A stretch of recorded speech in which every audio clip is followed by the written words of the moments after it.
Salut à tous, bienvenue donc sous la pluie sur les routes de ce Tour de Normandie cycliste qui célèbre cette année sa 35e édition.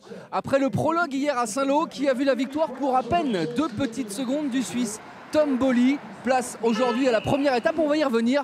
Mais avant ça, présentation générale de cette édition 2015.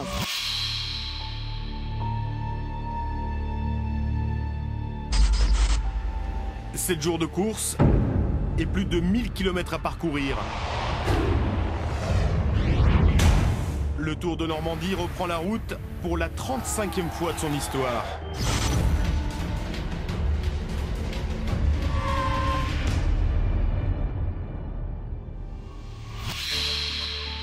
Après le prologue ce lundi à Saint-Lô dans la Manche, les organisateurs ont souhaité faire évoluer le parcours de ce Tour de Normandie qui, depuis sa création, était toujours un peu le même.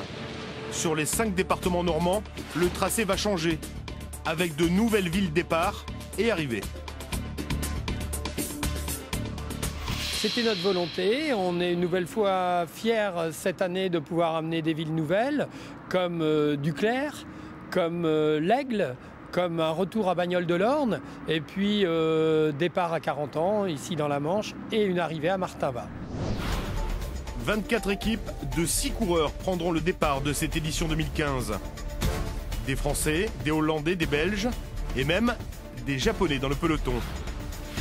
Petite déception, aucune formation du Pro Tour ne s'est engagée cette année.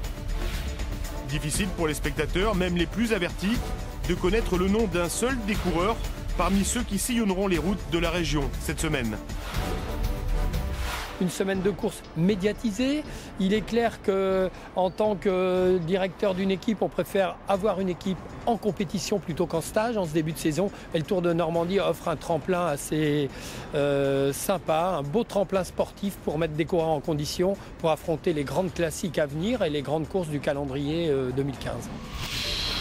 Véritable pépinière de talent, le Tour de Normandie pourrait bien cette année encore être indécis jusqu'au bout.